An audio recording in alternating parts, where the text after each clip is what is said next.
Om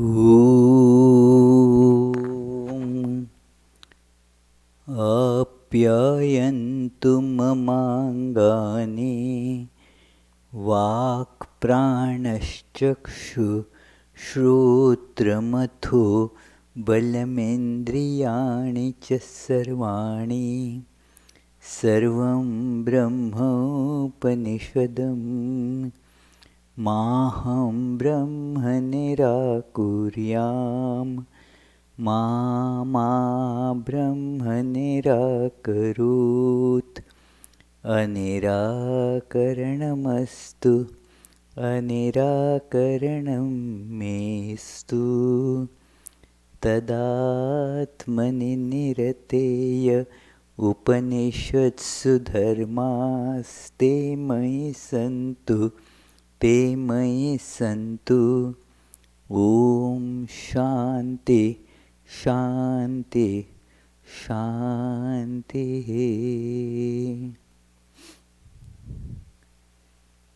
May all my limbs attain strength. May the body, mind, all the sensory and motor organs and the vital force become strong, perfected. All is verily the one without second, blissful, absolute, the Brahman.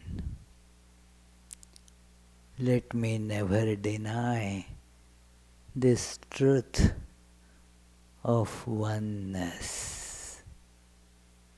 May the truth never reject me either.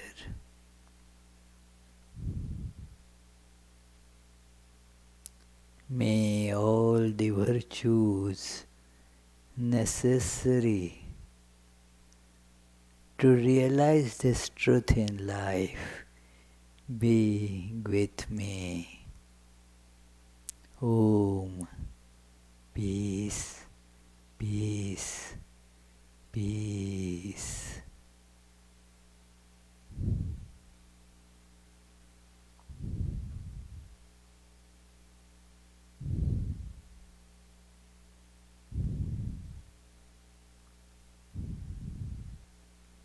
Let us feel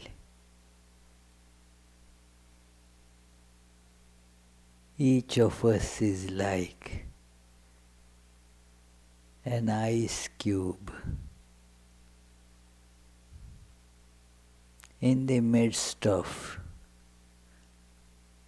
infinite ocean.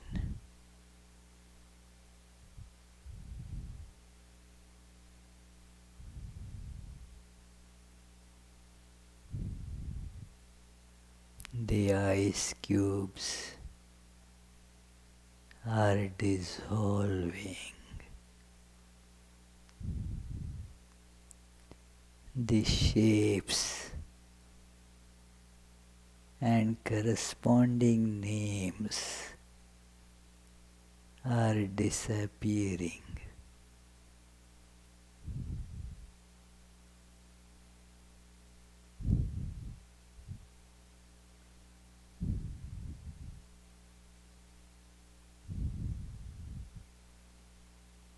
All the distinctions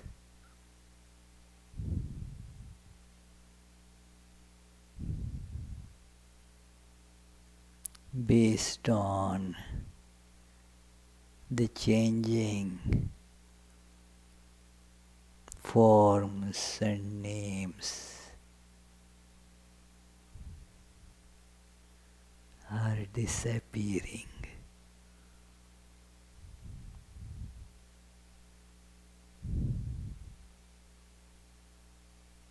The ego is vanishing.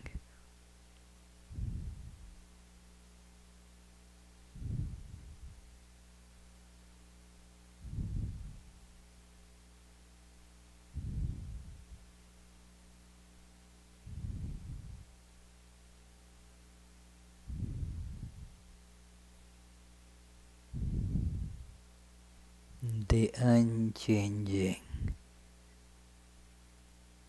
ever-present,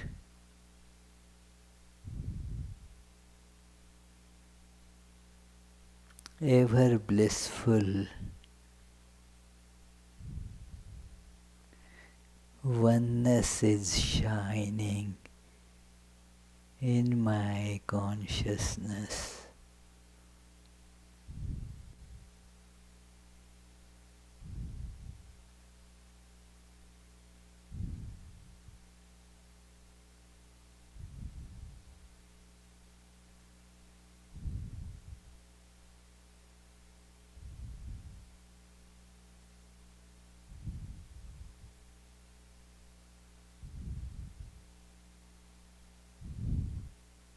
That alone is.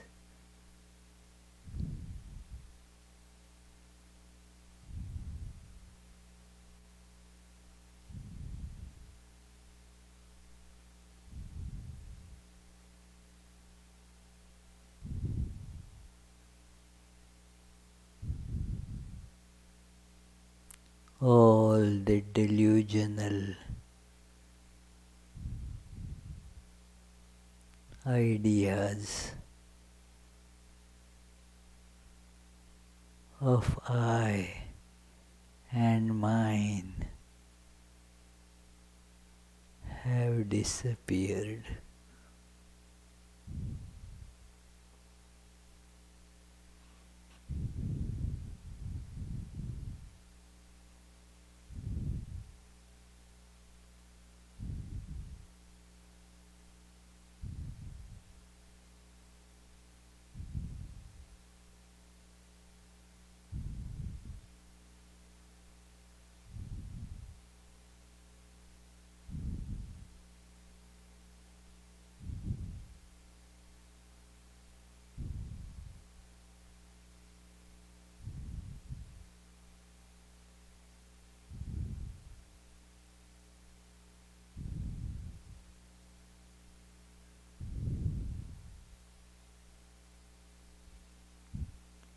This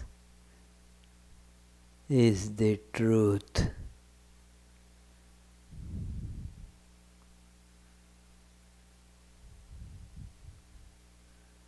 This is the one.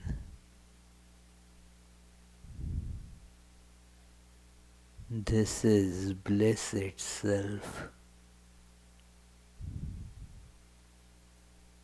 ultimate peace itself.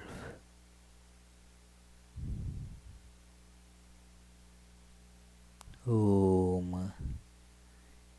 Peace, peace, peace.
So, dear friends, let us begin this 32nd class on Svetasvatara Upanisad, and we are in the middle of a very beautiful, very sublime discussion on this process of evolution of our awareness.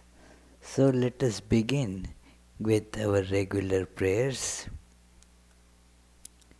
Om Sahana Vavatu Sahano Bhunaktu Sah Viryam Karavavahai Tejasvinavadhitamastu Ma Vidvishavahai. Om Shanti Shanti Shanti. May we be protected together. May we be nourished together. May we attain strength together. May our study make us illumined. May there be no dislike between us. Om. Peace, peace, peace. Actually, today's discussion is about this line here. May our study make us illumined. Tejasvinavadhitamastu. That whatever we study, that has to shine forth in our life. I study something, I understand something, and then in the light of that understanding, my awareness and my life should change. That is the meaning of learning. That whatever I study from the great teachings, let my life be led in the light of those teachings. Let those teachings shine forth in my life. So this is the meaning of learning. If this is not happening, then it is not learning. This is a great message that you find in the Bhagavad Gita and all other major scriptures of Vedanta, that it is, you study, and then when you study, you start seeing things in a new light, more reflecting the truth. That is learning. We learn that, okay, this is the way I can reach, say, New York. Then in the light of that, now my activity is okay. I will like this go to New York and do such and such things happen. If I have no knowledge of it, then those activities will not happen in that light. And even after knowing this, if my activities do not follow that knowledge, then it is not knowledge at all. If I have knowledge, then that knowledge should get shining or reflected in my behavior. So, Sri Ramakrishna used to say a lot about this, that if you know, then it is not just for prattling. It should seep deep in your awareness, change your understanding, and go accordingly forward. That it is, for example, it is told to those who travel in Himalayas, and then you see lot of water streams flowing around, and really crystal clear, beautiful looking water. And you may think that it is such a good water, we can drink it. It looks like that. There are signs at many places telling the visitors, drink only that water where you see the sign that you can drink. Otherwise, do not go to drink that water, although it appears to be crystal clear and very nice looking. It has many minerals dissolved in it which can cause a big problem in your stomach, in your whole health system. And so you should not drink that water. So even before going there, many who had gone, they warn you that please make sure, because that those streams look so nice. That appearance is deceptive. So one gets deceived that it must be such nice water. And walking on that stretch, climbing high altitudes, the cold makes you thirsty. You need to, everything is just gets dry. So you feel you have to drink some water, and you go to one of those streams and take it. But if you have understood the science, if you have understood all the other people have told, and you have accepted it, then you will not drink water anywhere, everywhere. You will see if there is a sign that yes, that water is safe for drinking, you will drink that. Otherwise, you have not understood the message. Otherwise, you are reading the sign is no use.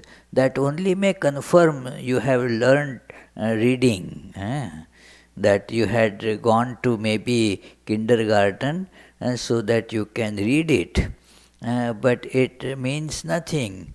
In childhood, it was taught reading, and so my parents used to tell me, okay, read the newspaper aloud. So some headlines and all, okay, and I would read without understanding anything, just practicing the reading. That's it. The news was not understandable to me, not interesting at all. But this was an exercise just to practice the reading. Now, similarly, we just read without getting any meaning, and our ignorance remains just the same. And this happens a lot in the studies of scripture. That is why the prayer is. And the prayers are meant, it is needed only when the opposite is likely to happen. For that which is anyway sure to happen, we do not pray for such things, because it's automatic, it is going to happen. There is simple cause and effect relationship there, and so it is surely going to happen.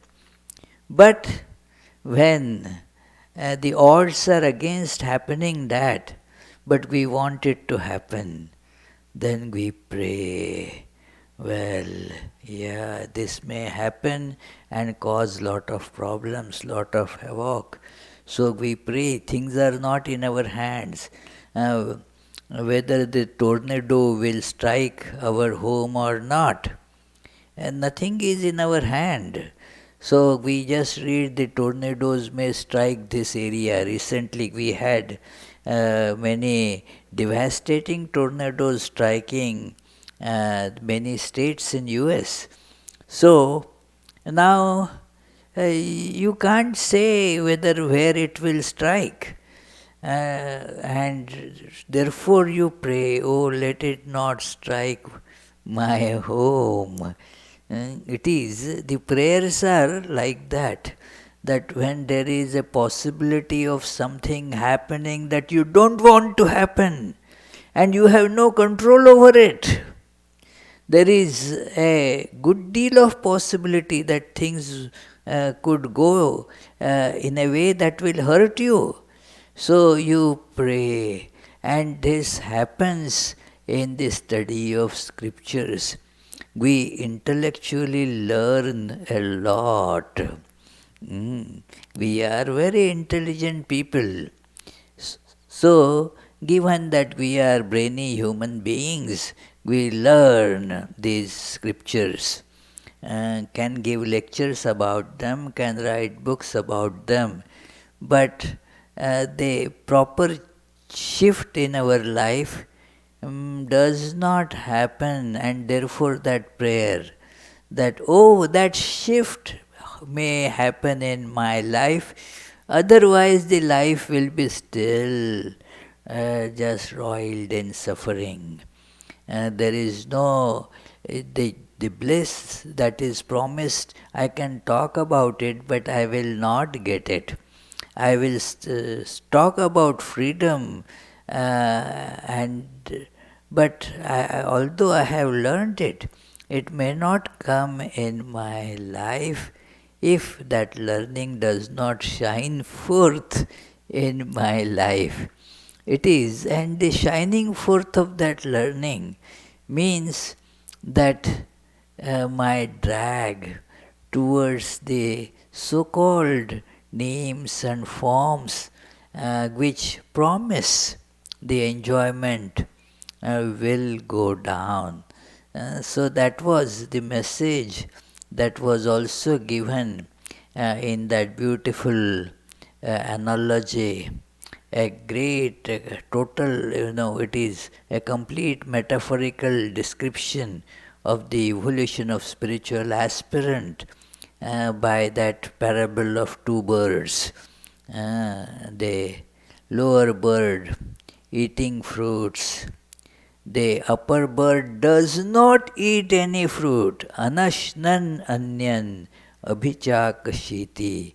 That the higher, that the top bird is not eating anything, means is not running after any enjoyment at all, is having the intrinsic bliss. So why would it at all go after these fruits to get enjoyment from there? But the lower bird is deluded, feels that okay, the life is kind of boring, miserable. Let me make my life happy by running to this thing, running to that thing, and then the bitterness of all that, the suffering comes. That is what happens through our drag to the different objects. But when we understand, when we know that drag, we will try to remove that drag, that desire to enjoy. Whenever that desire makes a presence, our knowledge will tell, hey, you fool, don't do that. It is certain those very crafty, deceptive messages on phones and emails come that okay, we promise you so much money, all is with just coming to you, only what you need to do is make just one click. All that you need to get $10 million is to just click this button just once. That will happen. And then Richard feeling, oh, I need money, I have a big property and other expenses to manage, so many things are to be done, and if all that I need is just $500,000 maybe, and they are promising more than that, why not go for it? And then you know what happens. It is all such things. When you know, you will not go for it. Although we know people go into those things, So, this is the nature of human mind, that engrossed and habituated into following those instincts, one goes headlong into those. I had told you the incident of a very nice, conscientious young man and going to Las Vegas, and just thought that I am not going to there for gaming and all that. I will not play at all. It is just I will just watch. I will see the city, and the hotel is giving such nice rate, so cheap. So, in spite of not wanting, the mind clicked. Hey, anyway, I have saved so much money. Why not just spend not more than the idea is not to win big, but just not to lose, that's all, or lose less. So let me put this, whatever, at least $20 I can easily afford. And then what happened? The young man, you see, lost much more. Then, still, by that time, that fever has overtaken. Missed the flight, had to stay longer, took out money from credit card, took money on loan, and all that, you see. So, this is a tendency that one needs to be aware of, that that is how it happens. You go to get enjoyment and you get trapped. Now, that is what happens. So, when you know that they are traps, if you know that they are traps, then what you should be doing? Keep away from them. That should be that knowledge should let us do that. Otherwise, that knowledge is no knowledge. So, this is what is being described here in this coming verse, after telling that look, and those all over there are these very attractive fruits. We may tell ourselves, oh well, I was deceived first time. But not that every fruit is not going to be bitter. These seem to be pretty nice, good fruits. And let me eat some. Anyway, I am feeling hungry and I need to eat something. So, let me try. Better to, eat and die rather than starve and die. So, again and again, that keeps on happening. So, the wisdom dawns slowly, looking at the higher bird. That is the magic of the holy company. That divine being in us, that does not eat anything, that does not get involved in any action, it does not change at all. Our moods keep on shifting and changing. Sweet fruit or sweetness, every fruit is essentially bitter. It appears sweet, that's all. So, then our mood is very good, and when the bitterness comes in, then bad. So, always changing.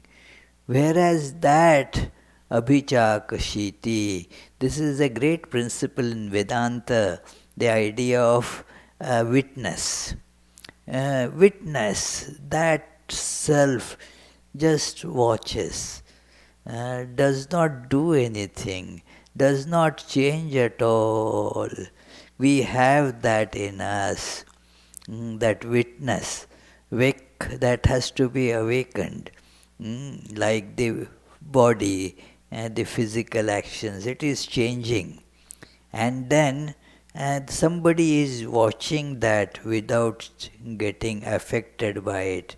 No change there.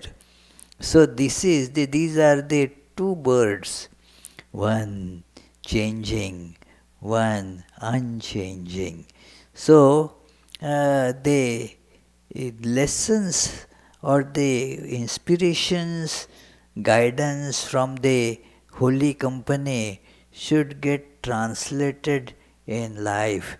That is how it becomes then useful. ऋचौ अक्षरे परमे व्योमन् यस्मिन् देवा अधिविश्वे निषेदुः यस्तन्न वेद किं ऋचा करिष्यति य इत्तद्विदु त इमे समासते. This is one of the very often quoted verses, at least that part came, richa karishyati. Yastam na veda kim richa karishyati. Let us read the translation. Of what avail? Kim karishyati means that of what avail are the Vedas to him who does not know that indispensable highest eternal being in whom the gods and the Vedas reside. Only those who know that are satisfied. So, the whole purpose of this study is to know that, to feel established in that. If that is not happening, then kim richa karishyati, what are the Vedas going to do? Nothing. It is, we may give lectures on that, like parrot can give very good lectures maybe. Hears once and remembers and can talk about it. It is, the parrots talk a lot, you know. It is, but no meaning flashes in their awareness. Whatever that person speaks, that parrot also speaks.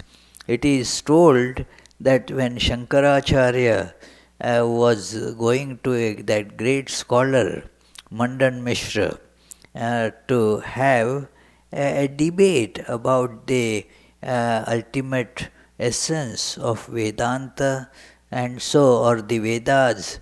As he approached, he was told that how would you know where that scholar Mandan Mishra lives? He was told he will hear the birds in his house. They would be reciting the Vedic mantras. Because those birds were hearing it, they were birds who can repeat that. So they were all repeating the Vedas. So that he knew that that's the house of this scholar. So now the scholar knew the meaning. The birds were reciting equally well without understanding a single word.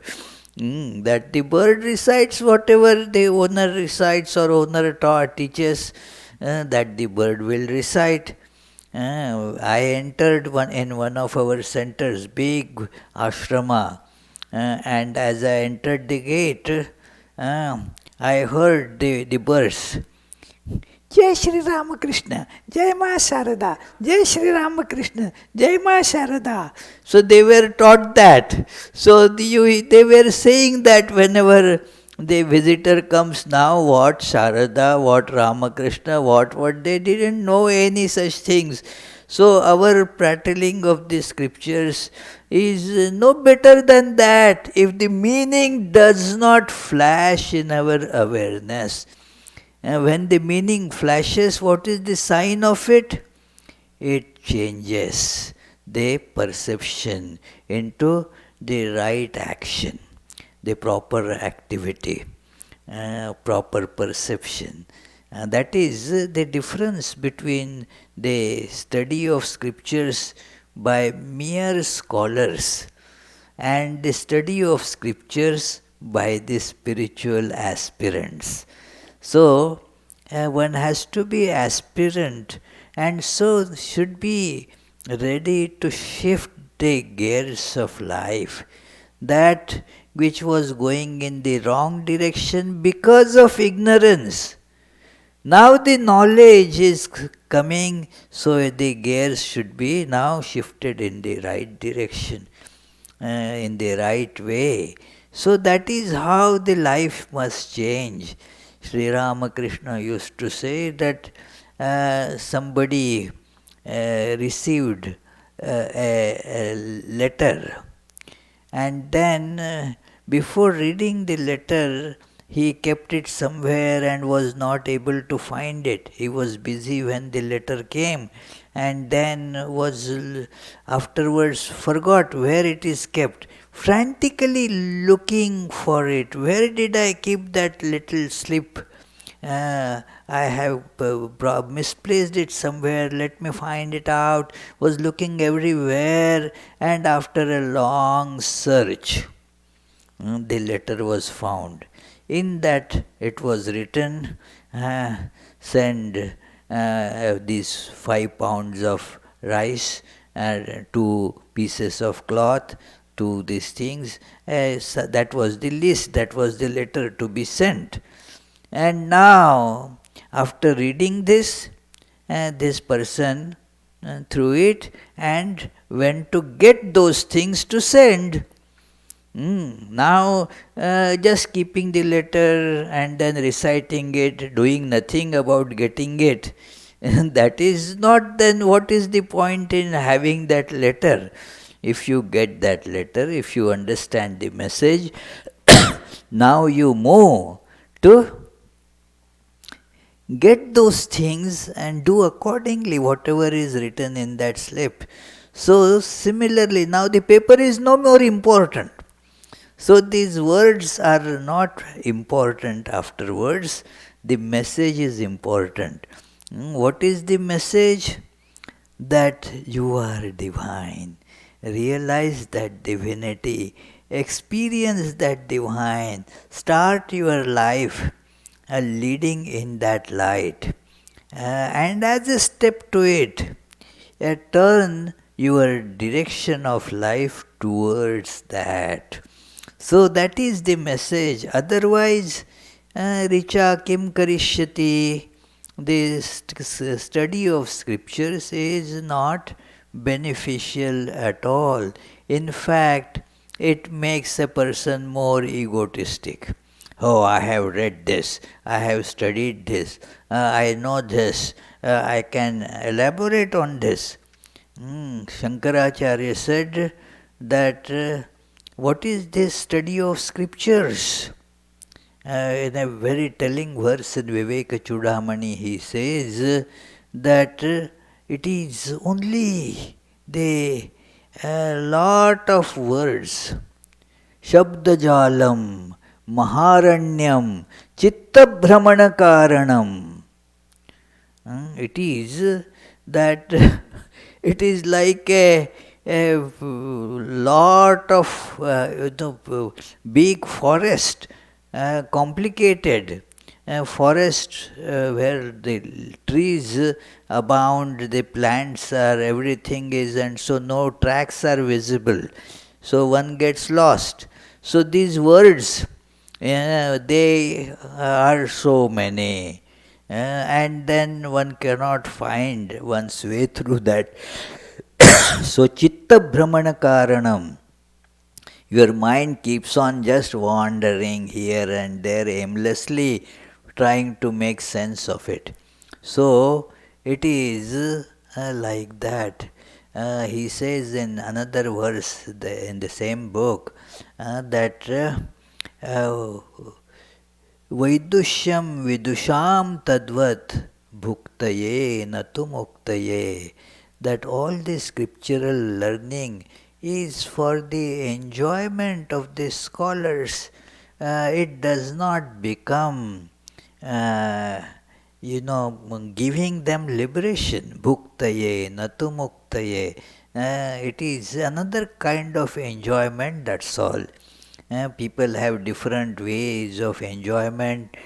Some like to go to circus, some like to go to the ball games, some like to listen to music, some like to go sightseeing, some like to have pets and all that. So, various types of enjoyment. So, some have this enjoyment of reading these scriptural books, that's all. Unless the life moves towards that enlightenment, that is not going to be of any actual use. So, this is a very important message that Kim Richa Karishyati. That okay, whatever I study, what that study is going to do to me, if not giving me this wisdom that Sri Ramakrishna used to tell another very nice tale, that the scriptures they are a mixture of sugar and sand. So now it looks alike, fine white sand and sugar look alike. So how do you want to go there?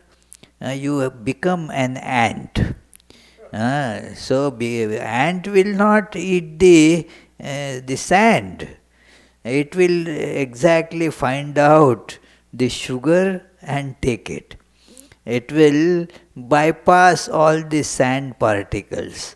What are these sand particles when you think of the scriptures?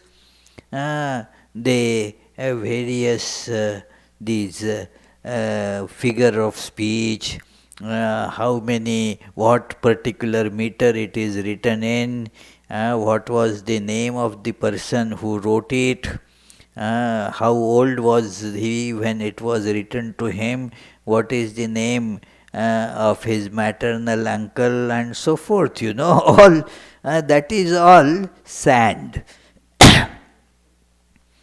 One need not bother about it, get the essence, the message, and that is the study of scriptures. That it is a lot of people spend time in doing wonderful research, very useful. But is that the essence of these Gospel of Sri Ramakrishna and all such books? Then that when was it written, which characters figure out there, how many times is the name of Narendra comes there. Okay, all those are good for the purpose of record, for the purpose of history, and nothing exactly bad about it. It is, but it is not the message there. The message is that God realization is the goal of life. That is, and you have to practice discipline and renunciation to achieve it. That is the message. If I don't get that message, then what is the point? Kim tatra richa karishyati. Sri Ramakrishna cannot be of use to us unless this point is practiced. And then when they see this, then they are satisfied. Satisfaction. Another way of looking at our goal is satisfaction. When we get there, nothing more is wanted. That is called satisfaction. It is like somebody is given, say, food and eats and feels, okay, I need no more. They say, I am good. This is the American way of, I am good. I say, why? Let somebody else say about you like that you are good. You yourself boasting, I am good, eh? But that is how the phraseology here is. That what it means is, I am satisfied, I don't need anything more. That is, so satisfaction means all the craving in life is gone. Do you get it, Charlie? Huh? All the craving in life is gone. Huh? Yeah, it is. Yeah. So, do you want the craving to remain or to go?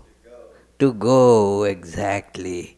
And it is, that is the important thing, that it is in our regular intellectual mindset, this state cannot be even imagined, friends. The stage of satisfaction. Because always there is the next step. After this, what I have to do? Okay, I had my graduation. There is the brown commencement is there, graduation ceremony. So, okay, I got graduated. What next? Okay, yes, I have to find a good job. Okay, what next? Okay, I need to do this. What next? What next? What next? No satisfaction. Even imagination of satisfaction is no more in these things. That always running. And Swami Vivekananda has made a fun of this, that continuous progress. What is the meaning of continuous progress? It is a meaningless word. Continuous, unending progress is a meaningless phrase. It is, what is progress and what is regress? It is such an eye-opener, when we read that passage of Swami Vivekananda, that how meaningless and contradictory this phrase is, that continuous infinite progress. The word progress means a destination. Going towards the destination is called progress. Going away from that destination is what? Regress. Exactly. Thank you. Regress. So, the word progress is meaningful only if there is the ultimate goal, reaching which now there is nothing further to attain. It stops, as it were. It is the goal. If there is no goal, if it is infinitely going, moving, then what is progress, what is regress? It is impossible to decide what is to be called progress and what is to be called regress. If you are always looking for something different, something new, then it is not progress. It is change, but not progress. This is one important word, the statement there, that they are satisfied. The Sanskrit verse is same ime samasate, that it is. And what is that? Akshara, unchanging reality. That Akshara. What is Akshara? There is no change in that. That is, Akshara remains constant. If we closely examine and introspect, and we should of course do that as spiritual aspirants, we can see this, the unchanging in us.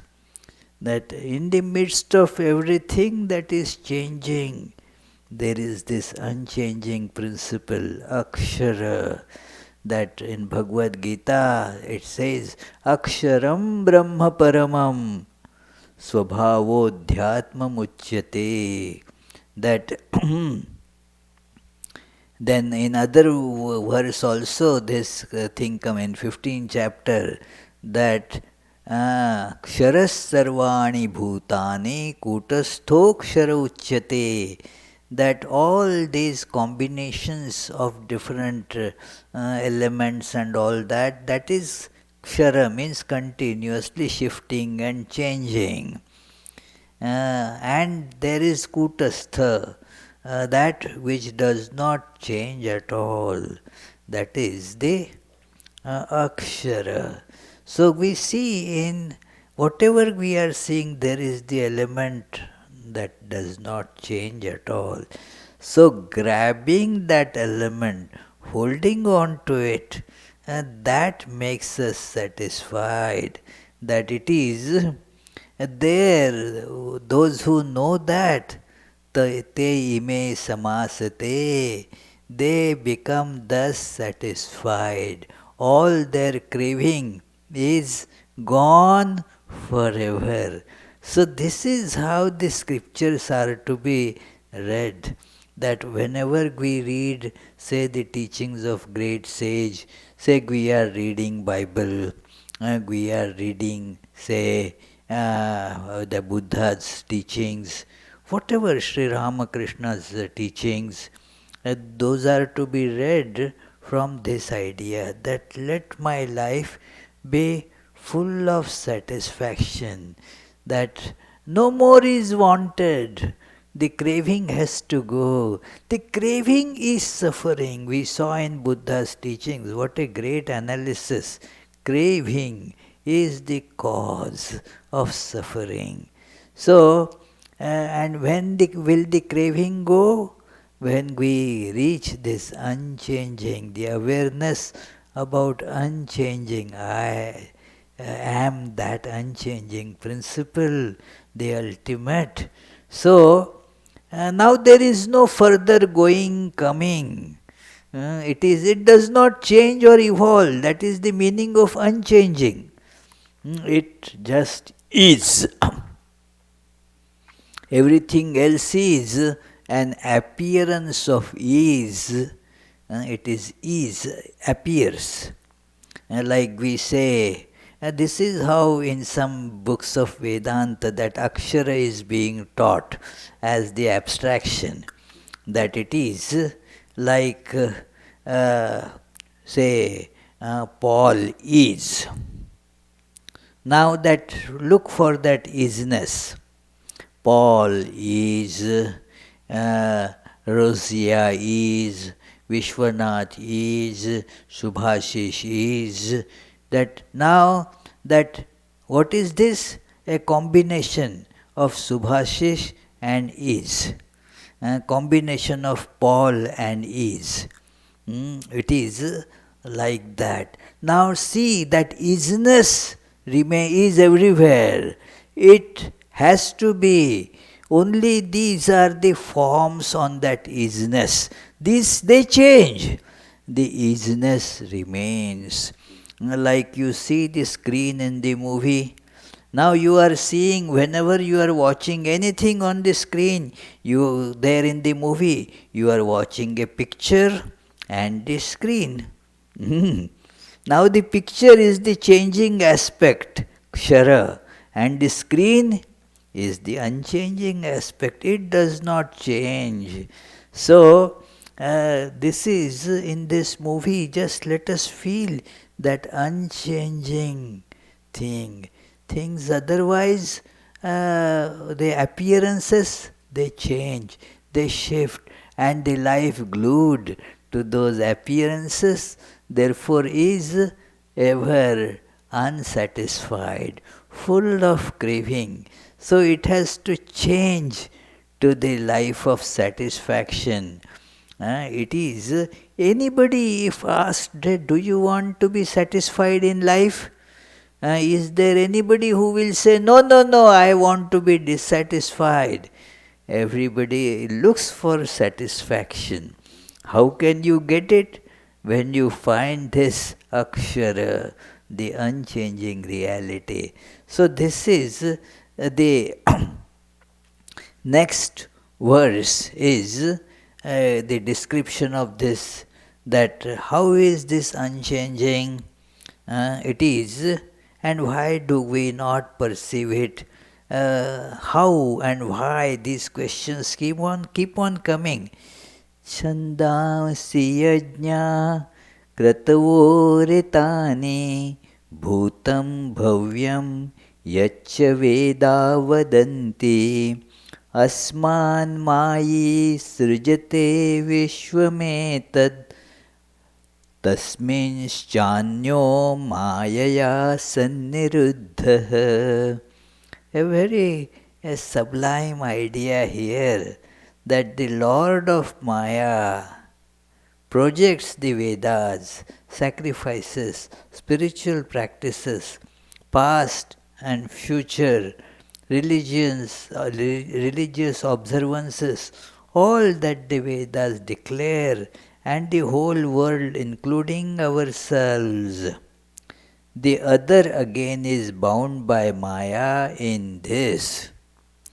Again, that too, this is all for the spiritual aspirant to awaken and strengthen that unchanging principle, the unchanging I and the changing I, the I that is full of craving and the I that is free of craving.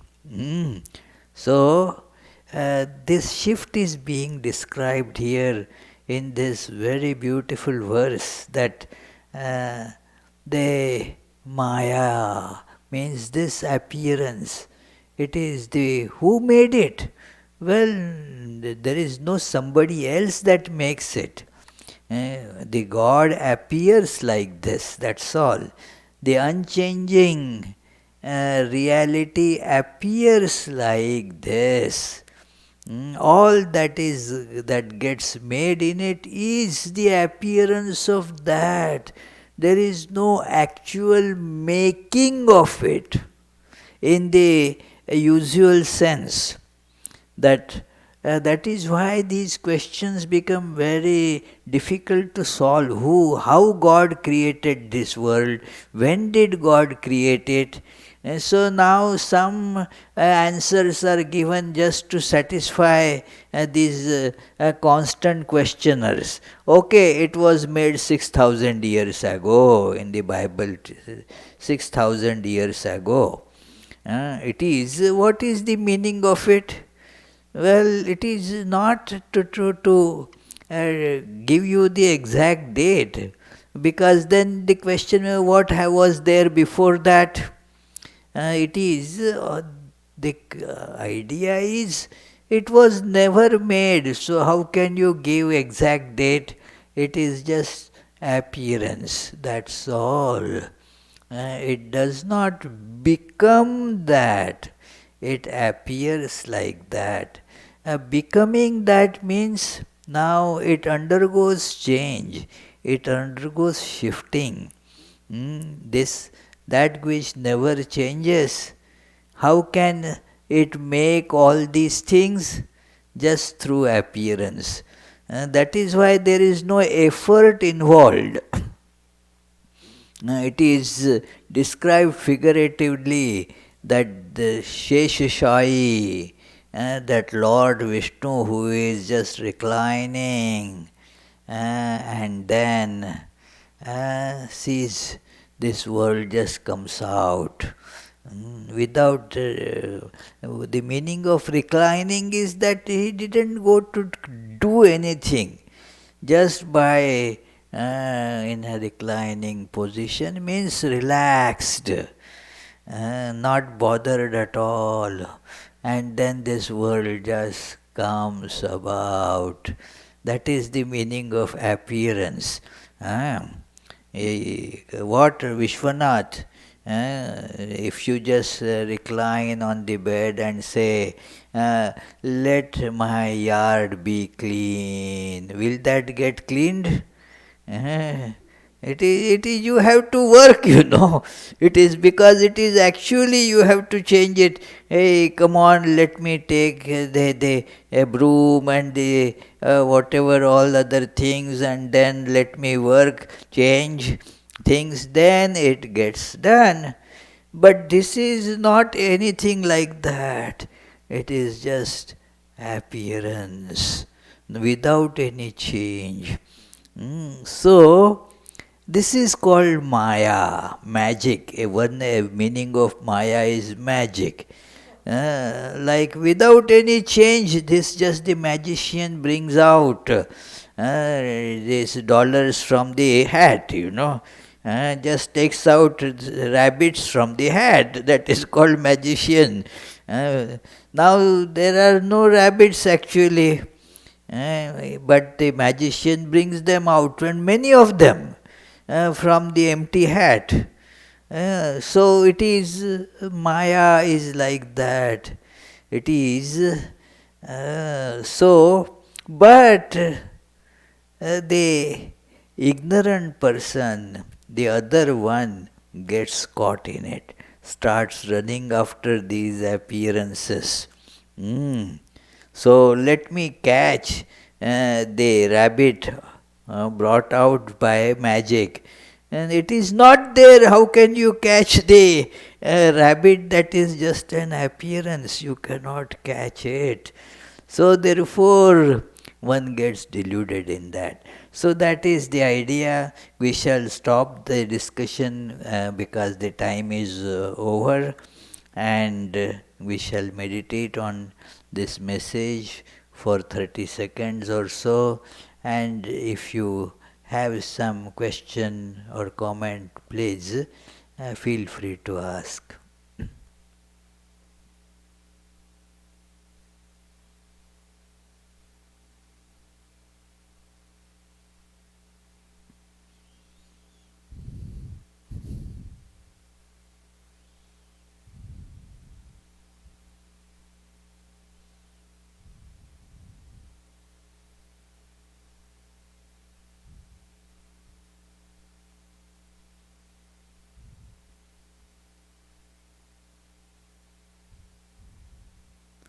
Yes, please.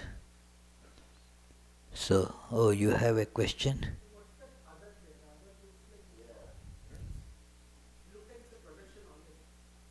Yes, that also is projection. Huh? Well, because of that consciousness, that is therefore called the higher Maya. One is the Maya is the appearances, and then the other aspect of this Maya is those appearances are imbued with consciousness. So there is the perception of I and separate world, and then there is this running after it. When that understands, then the reverse happens. No, I will not run after it, and I will try to hold on to my true nature. So, that bhoga and yoga, both are aspects of this appearance, Maya. Sri Ramakrishna used to call avidya Maya and vidya Maya. So, avidya Maya intensifies your bondage, more and more bondage, more and more craving. The vidya Maya makes you see the reality, and your direction of life changes. But then, since there was never any movement, one does not say that now earlier I was bound, now I became free. No, the bondage was an appearance. Freedom is also an appearance. It is because there was no bondage ever. It did not change at all. This is how in essence, there is no sadhaka, as Shankaracharya describes in that a beautiful Nirvana Shatkam that there is nothing as even na baddho na cha sadhakaha. I am that aham nirvikalpo nirakara rupo vibhutvacha sarvatra sarvendriyanam. It is your awareness when this comes, then there is nothing to be done as such. So that is where the answer to your question is. It is this, in Maya there is both the struggle of in one way starts making you more bound, and the other part of this Maya is frees you. Therefore it gets called as play. It is the divine play. In play, you form relations, connections, this, that, and then come out of the play laughing. That all done. In the play, somebody becomes a criminal. In the play, and gets caught and then is charged and then punished and so forth. But after the play is over, that fellow who played the detective and the one who was caught doing all these criminal activities, the evil guy, and the judge who pronounces the judgment, all go to the same Starbucks and sip the coffee together, you see. So there is, because actually there is nothing has happened. It is play. So to learn that this is all play, nothing has happened. There is no cause and effect and all that in play. That is why the idea of play is given. This is all just a play. Yes, Richard?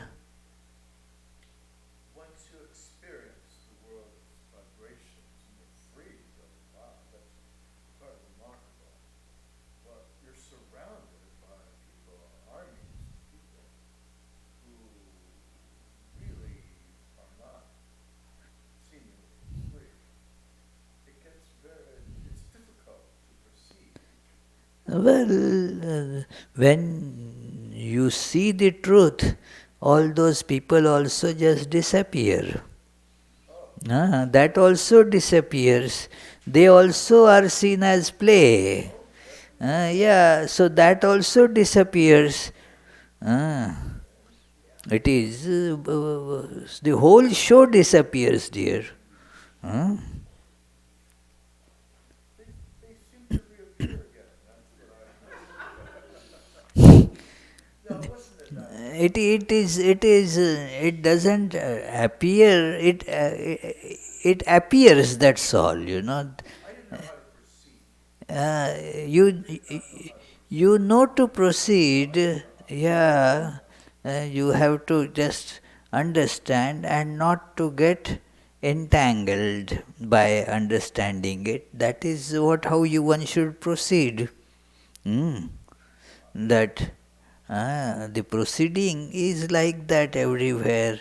From, as I mentioned, that instead of going to bhoga, means grabbing the objects and this, looking for enjoyment through those, they change the direction to yoga.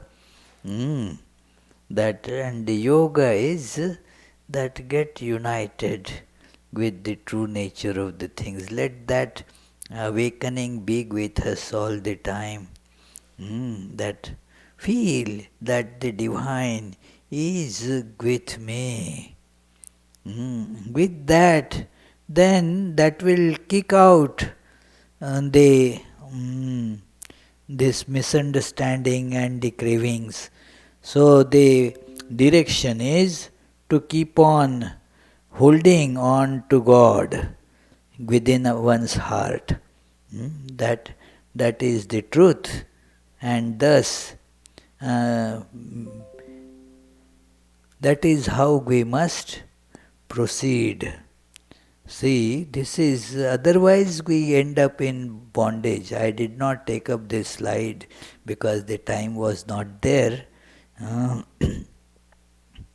that we will discuss it in our next class. Very good. Let us conclude with the closing prayers.